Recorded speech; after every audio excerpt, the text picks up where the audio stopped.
everybody? It's your girl Destiny Gilliam from the Creative Reading Coach, and we are on day number 2 of our video challenge. Today's video is something that's near and dear to my heart because number one, I'm a mom myself, and the type of work that we do here, we come into contact with a lot of women who share this same exact issue. It is two words that you have told yourself before, 2 words that people have told you not to feel, 2 words that I feel like it just comes with the territory of motherhood. And those 2 words are mom guilt. All right. I am so guilty of having mom guilt.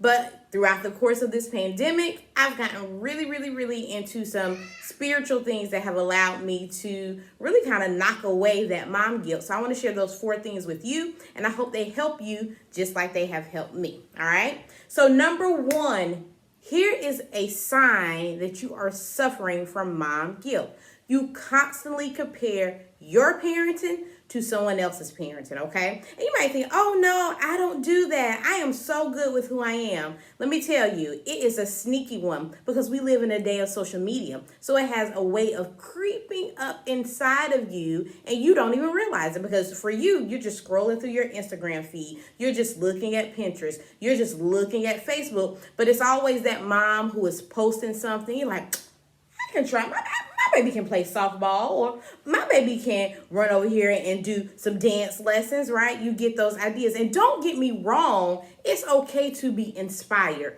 But when you are looking at other parenting and then you're taking what they're doing and they're applying it to your child, then you're getting some things mixed up, okay? So be very cautious of that, all right? Now, why is that important? Well, number 1, we don't know what's going on over in their household, okay? Maybe they're taking dance lessons because they're helping their child build some confidence. Maybe they are playing softball because they're afraid of what it's like when a ball is coming faster. We don't know what's going on in their house. So if you take and try to mimic what they're doing, then you're not going to get the same results. And ultimately, your child may not even like it, okay?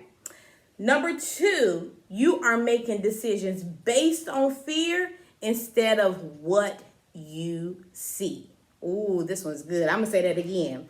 You are making decisions based on fear instead of what you see. So what that means is, let's say you are fearful. Oh, this is perfect. You are fearful that your baby isn't going to learn during the pandemic. So what do?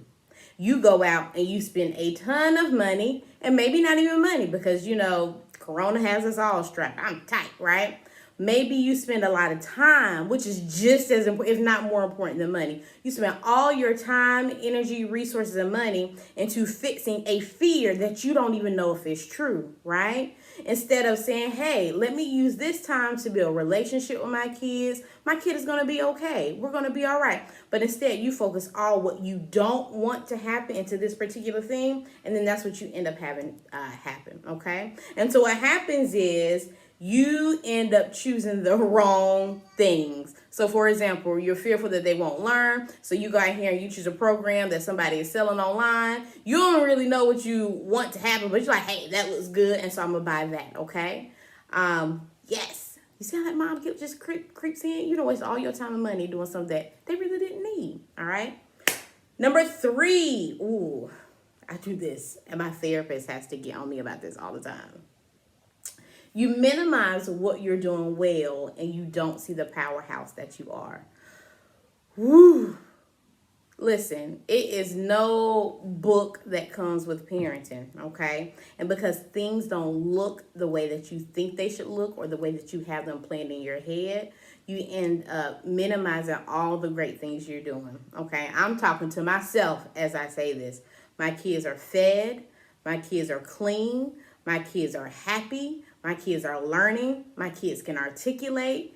But sometimes I minimize those things because I want them to be doing other things instead of realizing that we are already blessed. We are already walking into, we are already walking into a life of fullness. Okay. So don't minimize what you're already doing well. Go ahead and give yourself a pat on the back. It's enough social media around here to make us feel like we're not doing enough. Stop minimizing what you are doing well and start calling your powerhouse traits out, okay?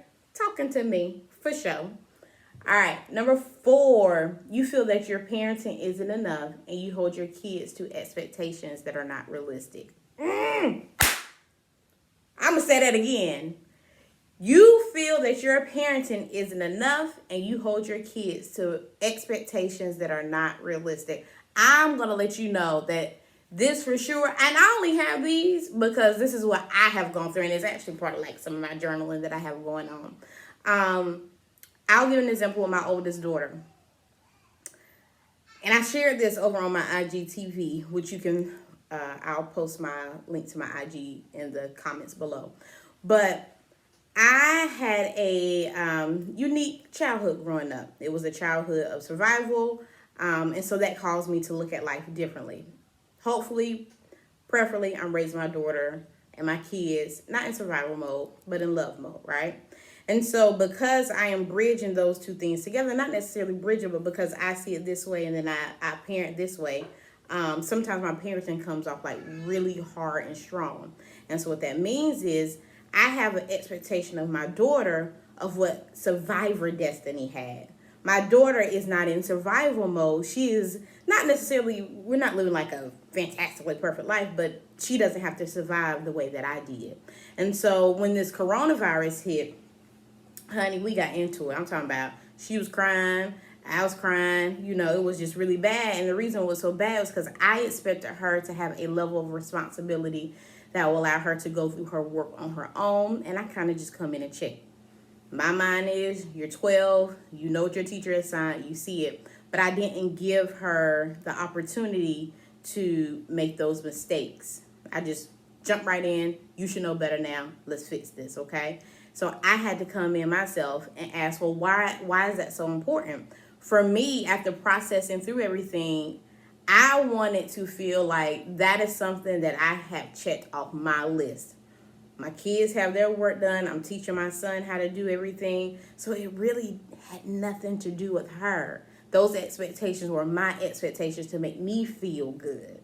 And that's a hard pill to swallow. So I challenge you, anything that you feel like they should know that by now, I want you to look deeper. Remove them from the equation. What, by them having that, what is that feeding within you? Okay? So I like to give solutions. So here are my solutions. Solution number 1, get quiet. It's so hard because everything around us is loud. I don't care if you have 1 kid. I don't care if you just have a partner and 2 kids. Whatever you have. For me, I have 3 kids and a partner, right? So it's a lot. Managing him, managing the 3 kids, it's a lot. And then managing me, okay? The best thing that I have found is, number 1, get quiet. For me, that looks like I get up before everybody else. I meditate. I light my candles in the morning. I make my smoothie. I have routines in place that allow me to be quiet and to hear my own voice and to hear what the Spirit is leading inside of me, okay? So I'm not as short-tempered, all right? So that way I'm able to see, like, come on now, is that something that you really need, or are you just doing this because you feel guilty about something else, okay? So get quiet. Number 2, learn who you are, all right? I am learning who I am every day. Even in my 30s, I don't really know who I am, but I know what I don't like, and I know what feels good, and so that's what I'm chasing every single day. I'm chasing what feels good to me, okay? It may not feel good to everybody else, but for me, that's what feels good, okay? So I'm chasing that feeling. So learn who you are so you're not out here. When you see them post something on Instagram, you're like, oh my gosh, that's so cute, and then you can keep it moving. You don't have to go out and do what they're doing because you know who you are, all right? Which takes me to my next point. Learn who your babies are, okay? As parents, sometimes we have an idea. Ooh, and this goes to my other point that I just said. We have an idea of what we think our kids should be doing. And if you're not careful, that can be mixed up with what you wanted to do at that age and kind of filling a void within you. Learn who your babies are. For example, my oldest daughter, she loves drawing. She loves painting. She loves all that good stuff, right? So I'm able to take those things that I know about her and fill them inside and give her opportunities for that, all right? The other thing is understand the larger picture and realize to not focus on the small things. And this is so important, really, really so important, because at the end of the day, Yes, we're living through a pandemic. Yes, we're living through like unprecedented times. But at the end of the day, y'all, if we all make it out, and I say that, but if we all make it out, this is gonna be something so small. We'll look back on like, you remember that time we were living in a pandemic, they ain't had no vaccine, and that type of thing. It's not really gonna matter. Okay, what matters is that they feel safe, because one thing about it is they might forget the things that happened, but they'll never forget how you made them feel, which is why I'm so quick to apologize, and which is why I'm so quick to get quiet, because I need to be able to catch myself in those moments. Okay, so this is just thoughts that run through my head and that I record in my journal. All right, and I hope that they help you. But moral of the story, honey, let go of that mom guilt. All right, you are a rock star, like I said earlier. Quit minimizing what you do really well, and learn who you are and learn who your babies are, and stop comparing what those other mamas doing on Instagram. Here's the last thing: people make things look pretty on social media. They're not showing you the ugly. Okay,